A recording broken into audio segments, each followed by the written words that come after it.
सो कौन बनाएगा जी WhatsApp group, कौन बनाएगा जिसके पास सबके सेल नंबर हो, WhatsApp number?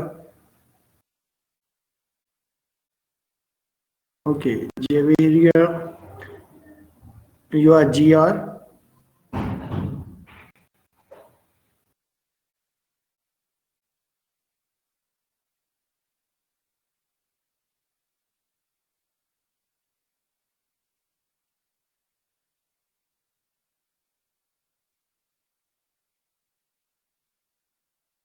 Ji, my cell number is 03335642363।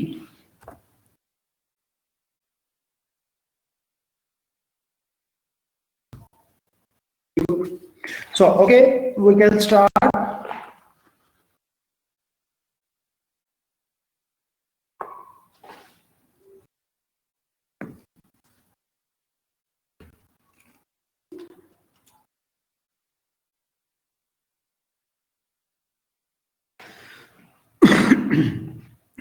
So we were talking about the Friedel-Crafts alkylation कि आप कर सकते हैं, लेकिन इसके ड्रॉबैक्स हैं। Few drawbacks we discuss that कि आप लॉन्ग चेन अल्काइलेशन नहीं कर सकते बेंजीन रिंग के ऊपर। फॉर एग्जांपल, अगर आप दिस वन क्लोरोब्यूटेन के साथ रिएक्शन करेंगे तो ये इंटरमीडिएट कार्बोक्यूटाइन बनेगा जो कि रीअरेंज होके सेकेंड कार्बोक्यूटाइन में कन्वर्ट हो जाएगा।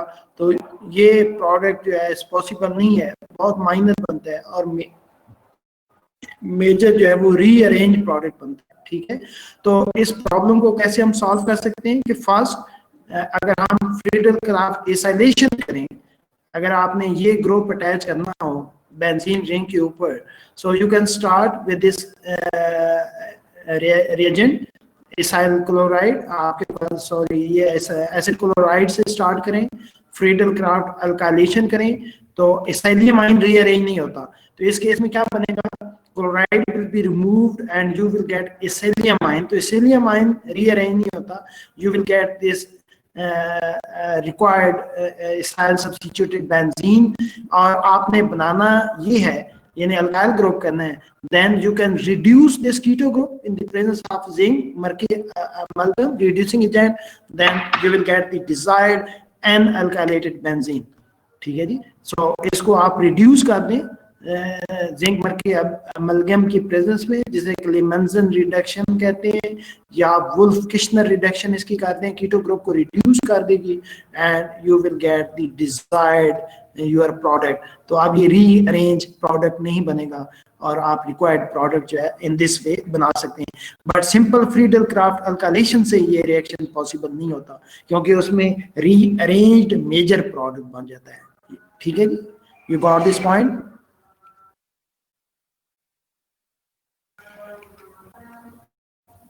ये आवाज आ रही है आप लोगों को?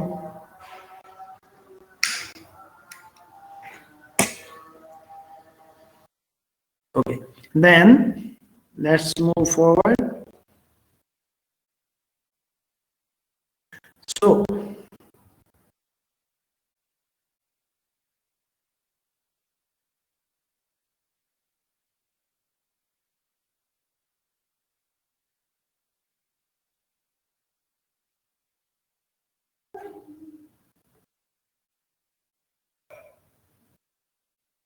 सो अगर this is one of the problem I want to discuss कि एनालीन से अगर आपने मेटा नाइट्रो एनालीन बनानी है तो कैसे बनाएंगे? मेटा नाइट्रो एनालीन बनानी हो, क्योंकि सिंपल एनालीन की आप नाइट्रेशन करेंगे तो डेफिनेटली आपके पास आर्थो और पैरा प्रोडक्ट बनेगा, बिकॉज एनालीन जो है वो एक्टिवेटिंग ग्रुप है और आर्थो पैरा अट्रैक्टिंग है। तो मेटा आप इससे सिंपल एनालीन से नहीं बना सकते। जबकि अगर हम ये करें कि एनालीन की प्रोटोनेशन कर दें, आपके पास नाउ NH नाइट्रोजन जो है वो आपके पास पॉजिटिवली चार्ज हो जाएगी और ये जो पहले सिंपल अमीनो ग्रुप था ये एक्टिवेटिंग ग्रुप था और ऑर्थो पैरा अट्रैक्टिंग था। After protonation of this amino group it's now deactivating and it is Meta directing. अब ये इलेक्ट्रॉन विड्रॉइंग हो गया है, नाइट्रोजन इलेक्ट्रोनेगेटिव एटम है, इसके ऊपर पॉजिटिव चार्ज है। अब इसकी जब आप नाइट्रेशन करें तो इनकमिंग जो इलेक्ट्रोफाइल है नाइट्रोनियम आयन वो मेटा पोजीशन पे जाएगा, then you will get a 47% meta product that is desired। तो ऐसे कंडीशन में ये definitely deprotonate in your final product में कन्वर्ट हो जाएगा। ठीक है जी, is it fine, is it okay?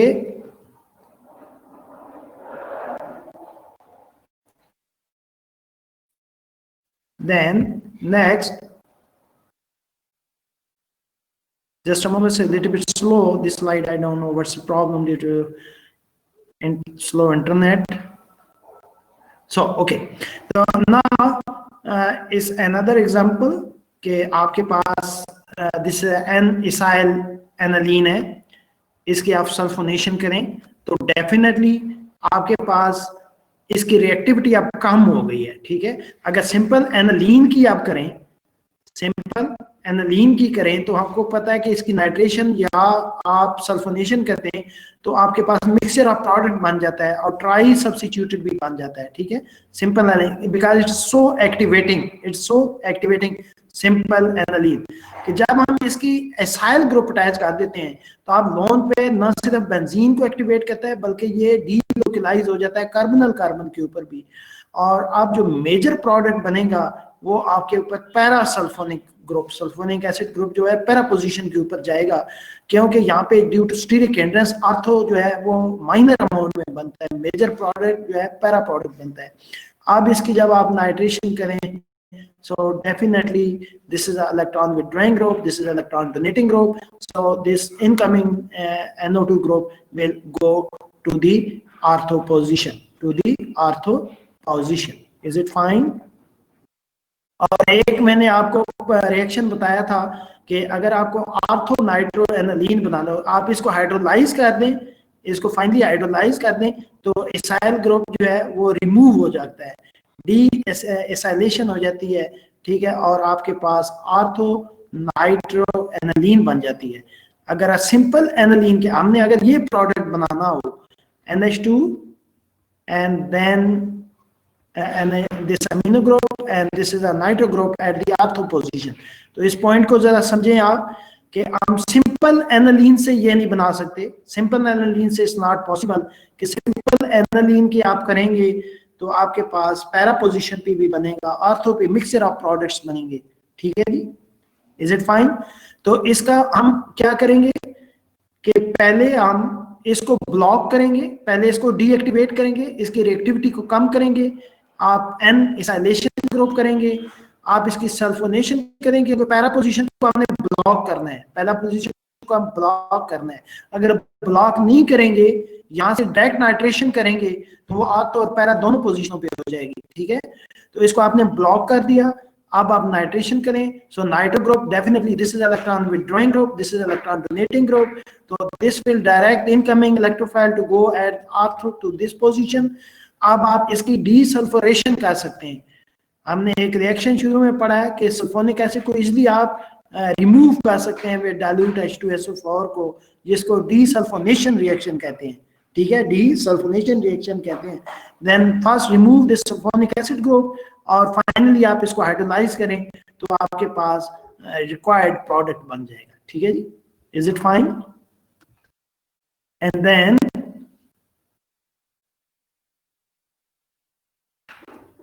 So this was all about the. एक और जो पॉइंट यहां से मैं आपको डिस्कस करना चाहता हूं, जस्ट अ मोमेंट।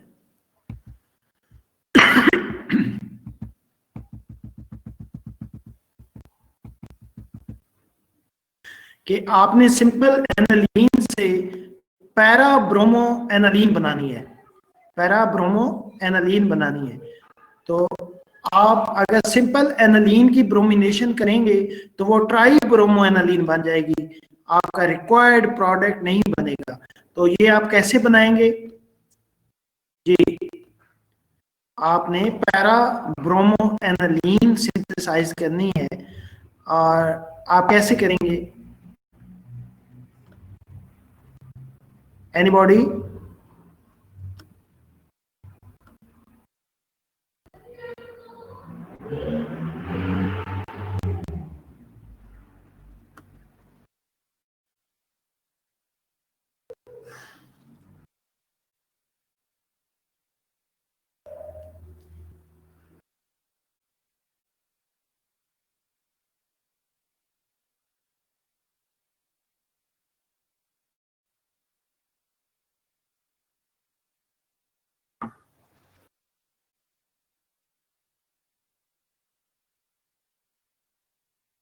ब्रोमिनेशन आप सिंपल करेंगे तो आपके पास ट्राई ब्रोमो बन जाएगा।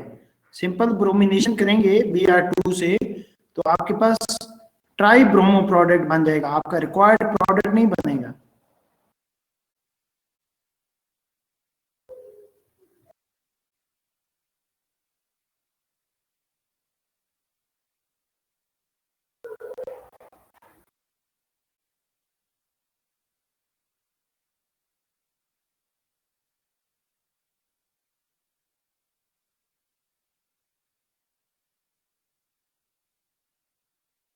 Then you will get this one simple bromination से आपके पास ट्राई ब्रोमो बन जाता है, ये नहीं बनता।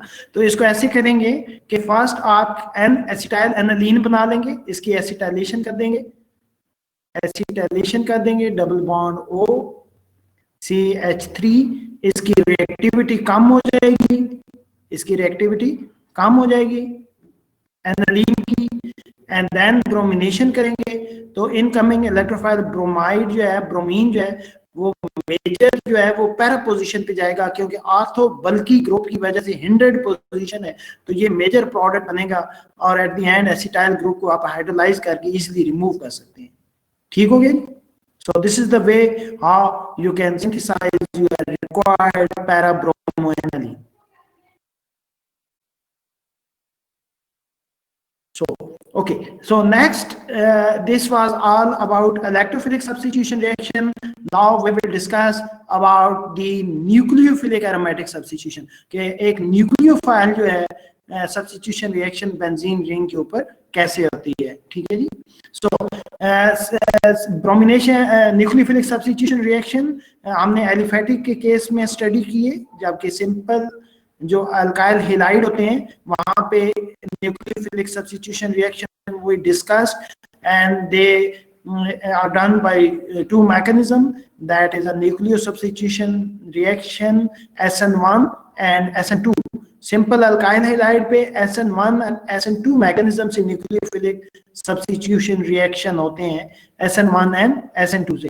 जबकि बेंजीन के केस में if you have x fluoride, chloride, bromide और आयोडाइड, तो यहाँ पे न्यूक्लियोफिलिक सब्स्टिट्यूशन SN1 SN2 से पॉसिबल नहीं होती, SN1 एंड SN2 से पॉसिबल नहीं होती। कि अगर यहाँ पे क्लोराइड है, ठीक है, क्लोरोबेंजीन है, और किसी भी आप न्यूक्लियोफाइल से आप इसको रिएक्ट करें, न्यूक्लियोफाइल से रिएक्शन करें, तो ये सिंपल SN1 SN2 यहाँ पे ऑपरेट नहीं कर सकता। उसकी रीजन क्या है? एक तो इस बॉन्ड को ब्रेक करना पॉसिबल नहीं है because of the back donation of the lone pair, तो ये कंप्लीट एक सिंगल बॉन्डिंग है। This is a partial double bond character also because of the electron donation of this halogen. ठीक है भैया? तो ये बॉन्ड ब्रेकिंग पॉसिबल नहीं है। SN1 मतलब इस बॉन्ड को आप ब्रेक करके कार्बोकेटाइन जनरेट नहीं कर सकते, क्योंकि ये हाईली अनस्टेबल कार्बोकेटाइन है, और इसके अलावा इस बॉन्ड को ब्रेक करना पॉसिबल नहीं है because of the double bond character of this carbon halogen bond. Is it fine? तो सिंपल SN1 पॉसिबल नहीं है, SN2 भी पॉसिबल नहीं है, क्योंकि SN2 में न्यूक्लियोफाइल बैक साइड से अटैक करता है और back side is blocked. Is it fine? तो यहाँ पे जो बैक साइड है वो ब्लॉक्ड है बिकॉज ऑफ दिस रिंग। तो SN1 एंड SN2 जो है वो इसके में पॉसिबल नहीं है।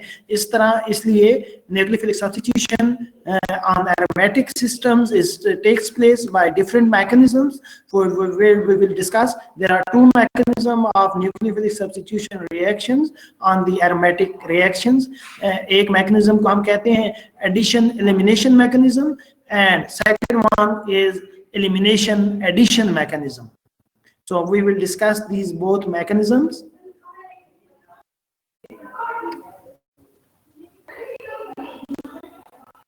So neither true SN1 or SN2 is energetically feasible in aromatic system. So pi electrons in conjugation, जो pi electrons हैं जो lone pair है benzene aromatic दूसरा halogens का, वो in conjugation होता है benzene ring के साथ। ठीक है? तो वो सिंगल बॉन्ड कैरेक्टर नहीं होता, वहाँ double in between single and double bond character होता है। So it's not possible to break this halogen bond from the benzene ring.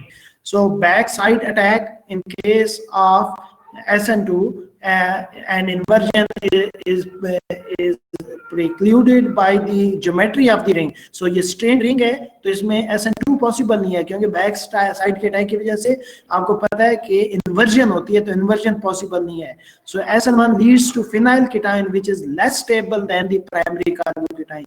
अगर SN1 हो तो ये phenylketone बनता है और ये हाईली अनस्टेबल है, जिसकी वजह से SN1 रिएक्शन भी पॉसिबल नहीं होता. तो ये केटाइन कार्बोकेटाइन जो है पॉसिबल नहीं है, हाईली अनस्टेबल है. हमें पता है कार्बोकेटाइन की प्लेनर ज्योमेट्री होती है, ट्रायगोनल, तो यहाँ पे ज्योमेट्री पॉसिबल नहीं है टू फॉर्म दिस बॉन्ड. सो उसके अलावा ये डी लोकलाइज भी नहीं है, ठीक है, इसमें कोई हाइपर कंजुगेशन भी नहीं है, तो ये कार्बोकेटाइन हाईली अनस्टेबल होता है. That's why it's not possible this both mechanism. So basically two types of mechanism. Ariba's distortion in voice, what does it mean?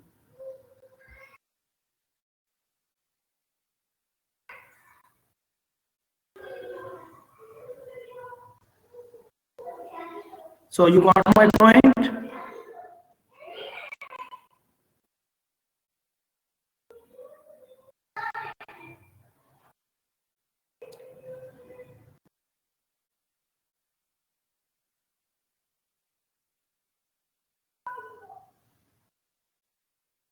Okay, okay, now it's clear.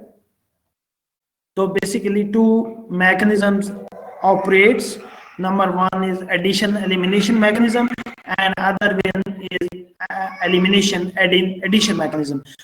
So we will discuss these two mechanisms of nucleophilic substitution reaction in case of aromatic systems. So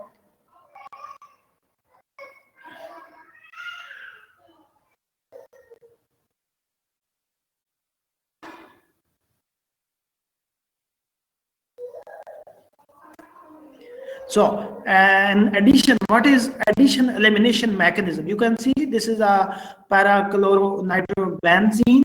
If you treat it with a hydroxyline, hydroxyline is a nucleophile, so this will replace, this will substitute this leaving group, that is a chloride, and you will get an overall nucleophilic substitution product, that is a paranitrophenol.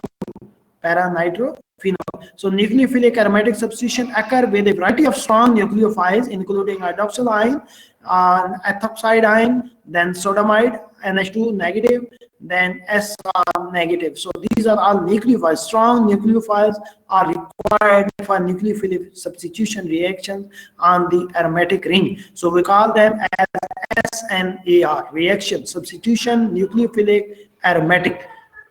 So we will discuss the mechanism, that is a addition elimination mechanism. So you can see here nucleophile you have for addition elimination reaction, where we have to substitute a halogen group on the aromatic ring with a nucleophile. It is necessary that an electron withdrawing group must be present at the ortho and para position. Ortho और para position पे अगर electron withdrawing group होगा, तब nucleophilic जो addition substitution reaction होगी, उस mechanism को हम कहेंगे addition elimination mechanism. So first nucleophile will attack on the carbon which have the leaving group, and this double bond will break in the favor of this aromatic ring. Now you can see this negative charge eventually reverts back, and at the end this negative charge will again regenerate the double bond aromaticity, and now leaving group will leave, and overall you will get a substitution nucleophilic substitution product. ठीक है, तो यहाँ पे जब negative charge reverse back आता है, aromaticity regenerate होती है, तो जो गुड लिविंग ग्रुप है, क्योंकि न्यूक्लियोफाइल तो अच्छा लिविंग ग्रुप नहीं है, यहाँ पे हेलोजन अच्छा लिविंग ग्रुप है, तो ये लीव कर जाएगा और न्यूक्लियोफाइल सब्स्टिट्यूट कर देगा उस लिविंग ग्रुप को. इसको हम कहते हैं न्यूक्लियोफिलिक एरोमेटिक सब्स्टिट्यूशन रिएक्शन. अब इस मैकेनिज्म को हम कहते हैं एडिशन एलिमिनेशन मैकेनिज्म, क्योंकि फर्स्ट स्टेप में न्यूक्लियोफाइल ऐड हुआ है और फाइनल स्टेप में लिविंग ग्रुप ने एलिमिनेट किया है। That's why we call this mechanism as addition elimination mechanism. ये बात समझ आ गई आपको? अब यहाँ पे इलेक्ट्रॉन विड्रॉइंग ग्रुप का होना क्यों जरूरी है? आर्थो पे और पैरा पोजीशन पे, आइदर आर्थो पे या पैरा पोजीशन पे इसका होना इसलिए जरूरी है कि ये जो नेगेटिव चार्ज आता है इंटरमीडिएट में, ये इसको स्टेबलाइज करता है। ये इसको स्टेबलाइज करता है। ये कैसे स्टेबलाइज करता है? For example I will draw example कि आपके पास यहाँ पे न्यूक्लियोफाइल ने अटैक किया उस कार्बन के ऊपर जहां पे आपका लिविंग ग्रुप प्रेजेंट है। So this is your leaving group, that is a chloride, और यहाँ पे बॉन्ड ब्रेक हुआ है, यहाँ पे नेगेटिव चार्ज आया, और यहाँ पे for example electron withdrawing group present है। कोई भी इलेक्ट्रॉन विड्रॉइंग, लाइक ये कीटो ग्रुप हो सकता है, नाइट्रो ग्रुप हो सकता है, ठीक है? Is it fine? And then you have rest of this bond. तो फर्स्ट इंटरमीडिएट बना, फर्स्ट ये इंटरमीडिएट बना। अब ये नेगेटिव चार्ज जो है इसको स्टेबलाइज कर देता है ये इलेक्ट्रॉन विड्रॉइंग ग्रुप। ये कैसे स्टेबलाइज करता है कि इसको रेजोनेट कर देता है outside the ring, outside the ring resonate कर देता है, ठीक है? Outside ring. तो जितने ज्यादा रेजोनेटिंग स्ट्रक्चर बनेंगे ये एनाइन जो है वो इतना ही इंटरमीडिएट जो है वो स्टेबल बनेगा। Just a moment, I can draw. So you will get double bond, then carbon, then oxygen negative. So negative charge है outside ring delocalize हो गया. Is it fine? You have nucleophile, and here you have a chloride.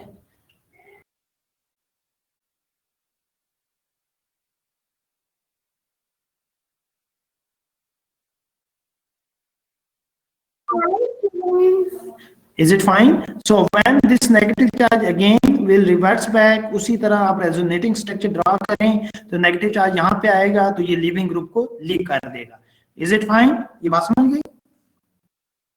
ये आवाज आ रही है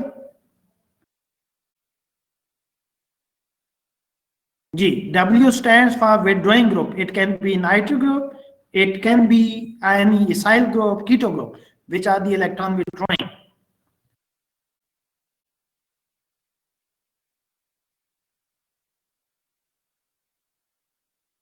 Hi students.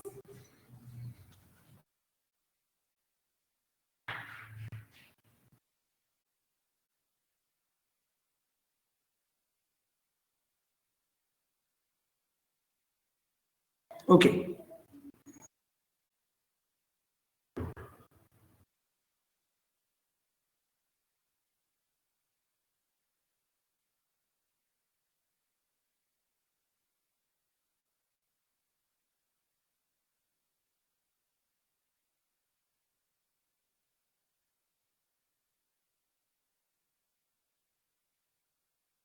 So you can see here, so nature of the living group does not affect the overall reaction rate. आप ये देखें कि ये जो रिएक्शन रेट है इस रिएक्शन में, ठीक है, वो लिविंग ग्रुप की नेचर पे डिपेंड नहीं करता, लिविंग ग्रुप की नेचर के ऊपर डिपेंड नहीं करता, क्योंकि न्यूक्लियोफाइल फर्स्ट अटैक करता है, यहाँ पे ये बॉन्ड ब्रेक करता है, ये इंटरमीडिएट बनता है, दिस इंटरमीडिएट, और अगले स्टेप में लिविंग ग्रुप लीव करता है, ठीक है? When this will reverse back, ये नेगेटिव चार्ज रिवर्स बैक आता है, यहाँ पे लिविंग ग्रुप लीव करता है और वो थ्रू दिस ट्रांजिशन स्टेट करता है, ठीक है? तो आपका जो रेट डिटरमिनिंग स्टेप है ये फर्स्ट स्टेप है। ये क्या है? फर्स्ट स्टेप है। फर्स्ट स्टेप में जहां पे लिविंग ग्रुप लीव नहीं कर रहा, तो यहाँ पे लिविंग ग्रुप की नेचर का रेट ऑफ रिएक्शन पे कोई असर नहीं है, कोई इफेक्ट नहीं है। बात मेरी समझ गए कि यहाँ पे गुड और बैड लिविंग ग्रुप का कोई इफेक्ट नहीं है, क्योंकि जो लिविंग ग्रुप है वो नेक्स्ट स्टेप में रिमूव करता है, जो कि नॉन रेट डिटरमिनिंग स्टेप है। यहाँ पे ये तो रेट डिटरमिनिंग स्टेप है ही नहीं, क्योंकि लो एनर्जी ट्रांजिशन स्टेट है सेकंड स्टेप की। So first step that is high energy transition state, ये रेट डिटरमिनिंग स्टेप है। यहाँ पे तो still leaving group is there, so it mean nature of leaving group का रेट ऑफ रिएक्शन पे कोई असर नहीं है।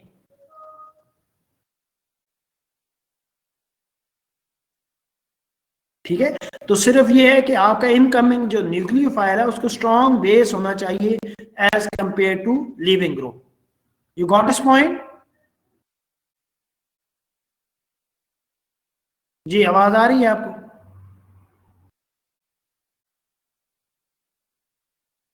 Okay, so let's move forward.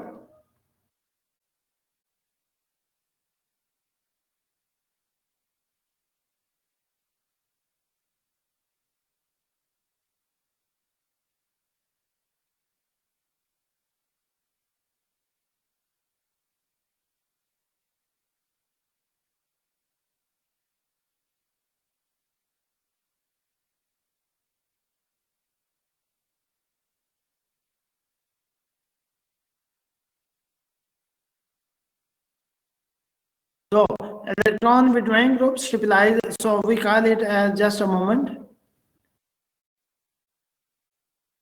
ठीक है, तो इस जो इंटरमीडिएट है, जो फर्स्ट स्टेप में ये नेगेटिव चार्ज आता है यहाँ पे, इसको हम कहते हैं मिजर-हाइमर इंटरमीडिएट। इसको क्या कहते हैं? मिजर-हाइमर इंटरमीडिएट। मिजर-हाइमर इंटरमीडिएट यहाँ पे जो एनाइन बनता है after the first attack of the nucleophile, तो इसको इंटरमीडिएट को हम बोलते हैं मिजर-हाइमर इंटरमीडिएट। तो आप इसको कंपेयर करें, आप यहाँ पे देखिए कि SN1 के केस में, SN1 के केस में डेफिनेटली लिविंग ग्रुप लीव करता है, उसका रोल होता है लिविंग ग्रुप का रेट ऑफ रिएक्शन पे। और SN2 केस में जब न्यूक्लियोफाइल अटैक करता है उसी वक्त लिविंग ग्रुप लीव करता है, तो वहां भी लिविंग ग्रुप का रोल होता है। जबकि आपके एरोमेटिक न्यूक्लियोफिलिक सब्स्टिट्यूशन के केस में ये लिविंग ग्रुप सेकंड स्टेप में लीव करता है, जो कि नॉन रेट डिटरमिनिंग स्टेप है। सो इसलिए यहाँ पे लिविंग ग्रुप की नेचर जो है वो रेट ऑफ रिएक्शन पे उसका कोई इफेक्ट नहीं होता। ठीक हो गया जी? सो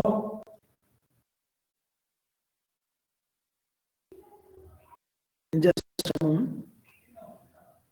So these are electron withdrawing group हैं, वो पहले मैंने आपको बता चुका कि जो इंटरमीडिएट एनाइन बनता है उसको स्टेबलाइज करते हैं। ठीक है, तो वो इस रिएक्शन को फेवर करते हैं। किस रिएक्शन को? Nucleophilic substitution reaction by addition elimination mechanism. You can see this is a chloronitrobenzene, this nitro group is present at the ortho position, so this OH negative is a nucleophile, so this will favor this reaction, this electron withdrawing group। और electron withdrawing group जितने ज्यादा होंगे इतना ही fast reaction होगा, इतना ही fast reaction होगा, क्योंकि electron withdrawing की वजह से ये जो इंटरमीडिएट बनता है इतना ही ज्यादा स्टेबल बनता है, इतना ही ज्यादा स्टेबल बनता है, और करस्पॉन्डिंग ट्रांजिशन स्टेट भी इतनी लो एनर्जी होती है, जिसकी वजह से रेट ऑफ रिएक्शन जो है वो फास्ट हो जाता है, रेट ऑफ रिएक्शन जो है वो ज्यादा होता है। Is it clear? तो जब भी कोई भी हैलोजन सब्स्टिट्यूटेड बेंजीन रिंग हो और उस पे न्यूक्लियोफिलिक सब्स्टिट्यूशन रिएक्शन होना हो, तो वो एडिशन एलिमिनेशन मैकेनिज्म से तभी होगा कि जब ऑर्थो और पैरा पोजीशन के ऊपर आपका कोई भी इलेक्ट्रॉन विथड्रॉइंग ग्रुप प्रेजेंट हो, इलेक्ट्रॉन विथड्रॉइंग ग्रुप ऑर्थो और पैरा पोजीशन के ऊपर प्रेजेंट हो। ठीक हो गया जी? क्योंकि वो आपके स्टेबलाइज करता है मेसनहाइमर इंटरमीडिएट को। अगर इलेक्ट्रॉन विथड्रॉइंग ग्रुप नहीं होगा तो ये मैकेनिज्म जो है वो एडिशन एलिमिनेशन मैकेनिज्म नहीं होगा। That will be some other mechanism जिसको हम बाद में पढ़ेंगे, वो एलिमिनेशन एडिशन मैकेनिज्म उसको हम कहते हैं। ठीक होगी? Now you can see here increase reactivity, कि अगर आपके पास एक ऑर्थो क्लोरो नाइट्रोबेंजीन है, फिर डाई नाइट्रो क्लोरोबेंजीन है, देन ये फ्लोरो डाई नाइट्रो है, तो यहाँ पे इसकी reactivity towards the nucleophilic substitution reaction ज्यादा होगी as compare to this one, और इसकी ज्यादा होगी as compare to the mono nitrobenzene. Is it clear? तो अब इसकी रिएक्टिविटी क्यों ज्यादा है? आप ये देखें, अब इन दो को कंपेयर करें, पहले को छोड़ दें, इसको आप कंपेयर करें, तो इन दोनों में नाइट्रो प्रेजेंट है, दोनों पे ऑर्थो और पैरा पे नाइट्रो है। डिफरेंस सिर्फ क्या है? क्लोराइड का और फ्लोराइड का। तो इसकी रिएक्टिविटी जो है फ्लोरो वाली की क्यों ज्यादा है?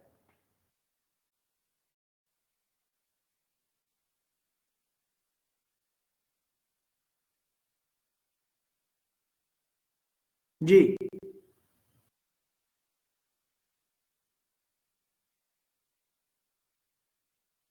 अरे आप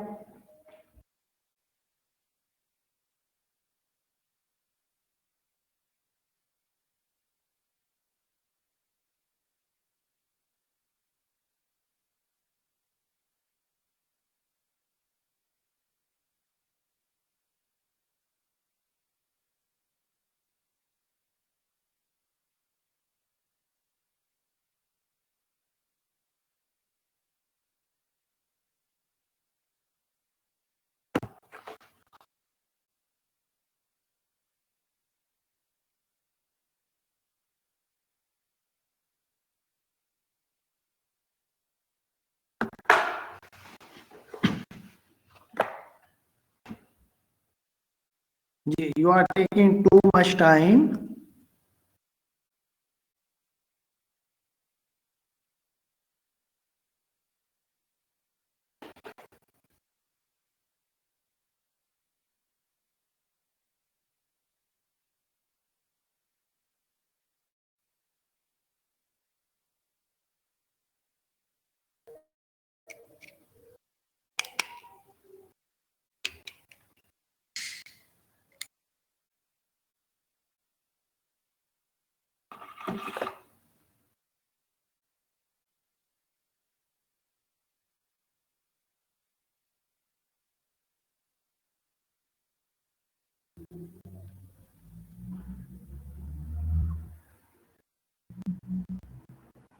Okay, good. So now stop writing and listen me carefully. Listen me carefully. आप इन दो की रिएक्टिविटी को दोनों में दो दो नाइट्रो ग्रुप हैं, तो इनको हम कंपेयर करते हैं और हम कह रहे हैं कि फ्लोरो की रिएक्टिविटी ज्यादा है. इसकी रीजन ये है. सो कायनात प्लीज स्टॉप राइटिंग. ठीक है. So let me explain this one. आप ये देखें,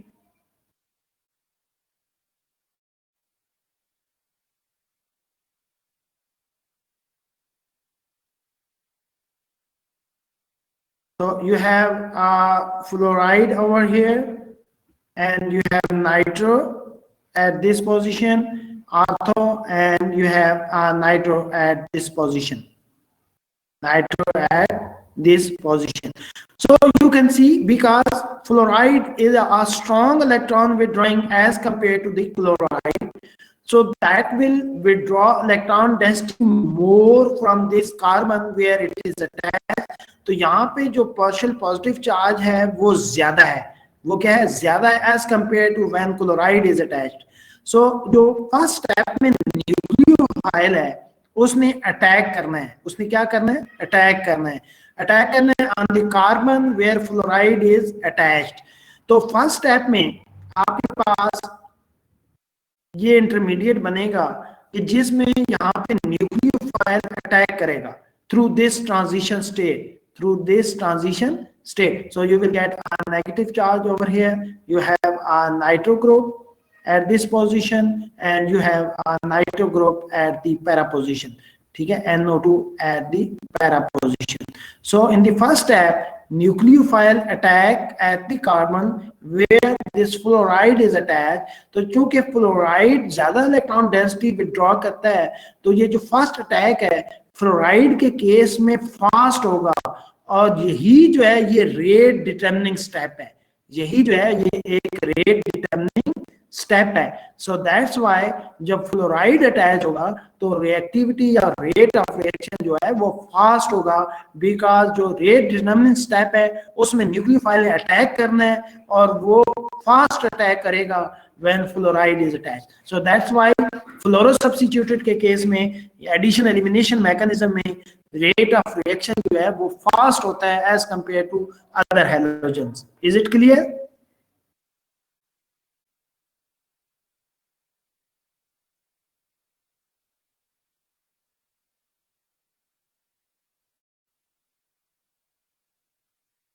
Okay, so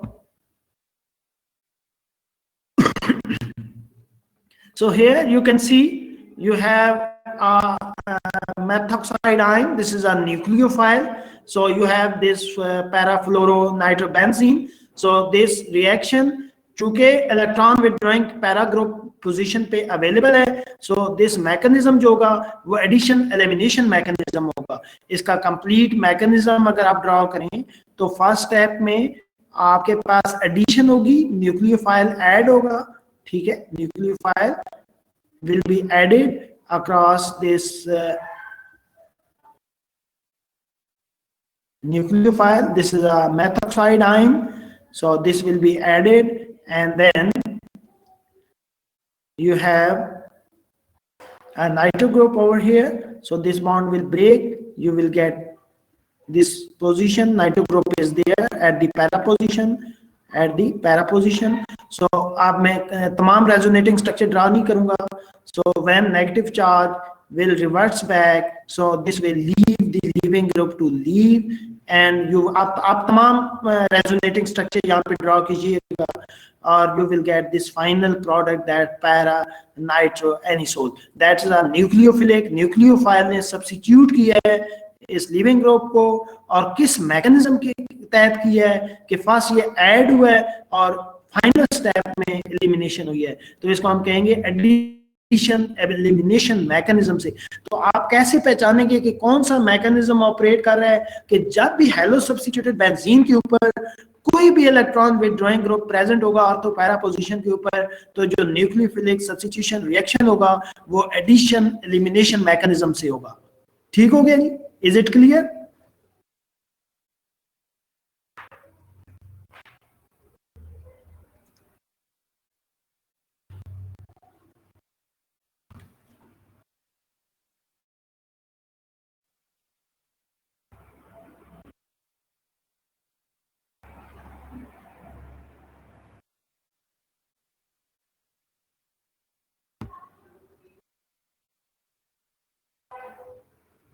So you can see here, so loss in the first OH attacked on the carbon having this leaving group, so negative charge over there.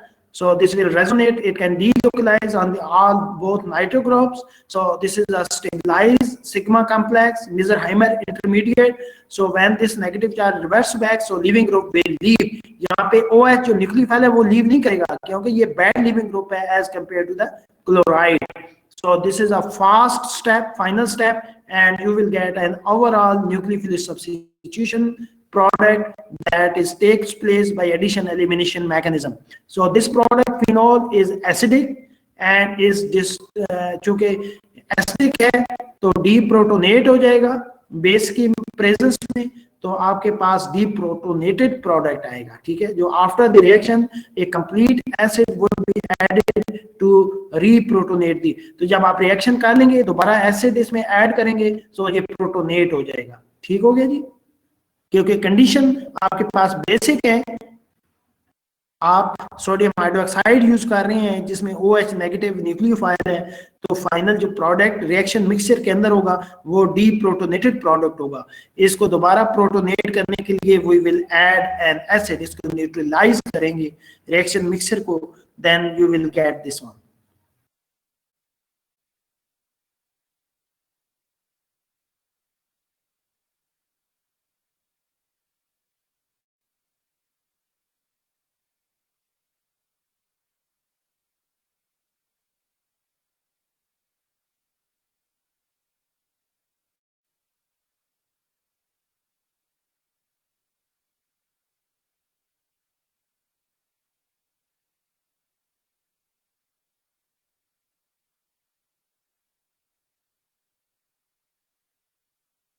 Die nitrobenzene mean जी अमान.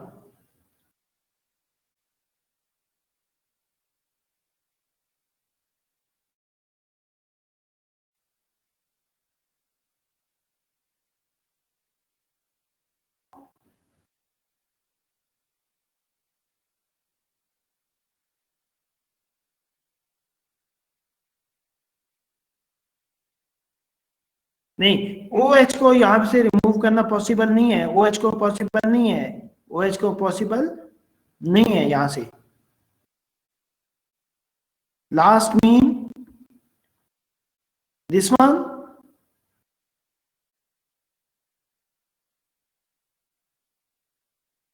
No, here it's not possible because this negative charge is delocalized. So यहाँ पे O negative को remove करना possible नहीं है, O negative को remove करना possible नहीं है यहाँ पे.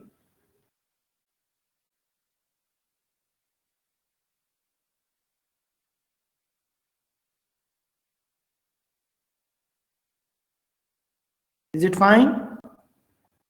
So now you can see here,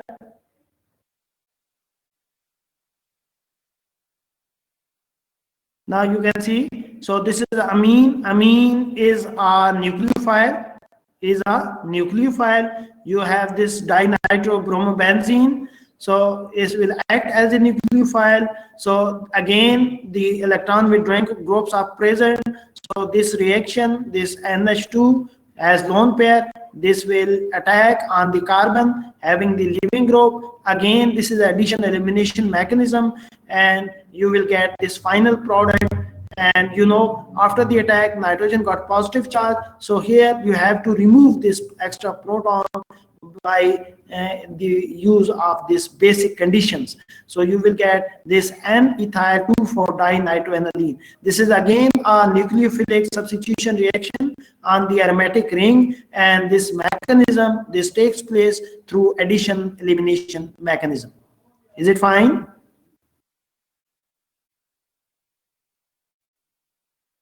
So you can see here again, here para nitro, this chlorobenzene is a reagent, and if you treat it with a nucleophile, in the first step nucleophile will add. Now you can see in these resonating structure that this Meserheimer intermediate is stabilized by the electron withdrawing group at the para position, क्योंकि यहाँ पे negative charge जो है वो delocalize हो जाता है outside the ring. तो नेगेटिव चार्ज जब मेटा पोजीशन पे अवेलेबल हो इलेक्ट्रॉन विड्रॉइंग ग्रुप, तो आप देखेंगे कि ये नेगेटिव चार्ज मेटा पोजीशन पे नहीं आता, इसलिए मेटा पोजीशन पे अगर इलेक्ट्रॉन विड्रॉइंग ग्रुप प्रेजेंट हो तो वो इस इंटरमीडिएट को स्टेबलाइज नहीं कर सकता. इसलिए इलेक्ट्रॉन विड्रॉइंग ग्रुप का ऑर्थो और पैरा पे होना जरूरी है for this addition elimination mechanism of nucleophilic substitution reaction. You got this point? अगर मेटा पे हो तो आप अटैक करके देख लें कि नेगेटिव चार्ज कभी भी उस कार्बन पे नहीं आएगा मेटा पोजीशन पे जहां पे नाइट्रो ग्रुप प्रेजेंट है. जब नहीं आएगा तो इसका मतलब है इस नेगेटिव चार्ज को वो डीलोकलाइज नहीं कर सकेगा. Is it fine?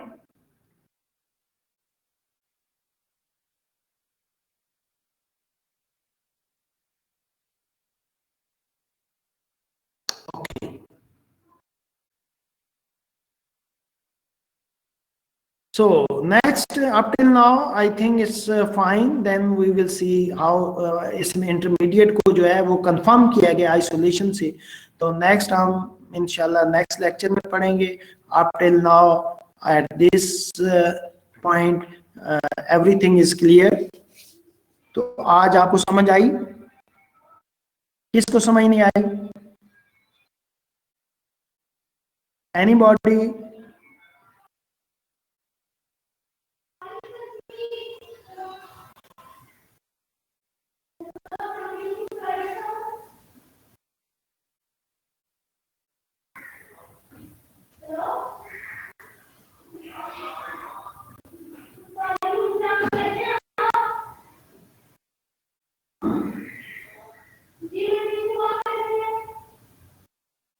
Ji first slide से लास्ट स्लाइड तक क्या करना है?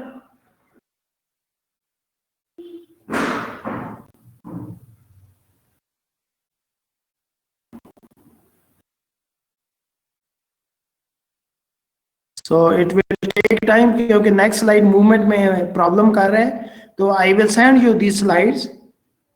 I will send you.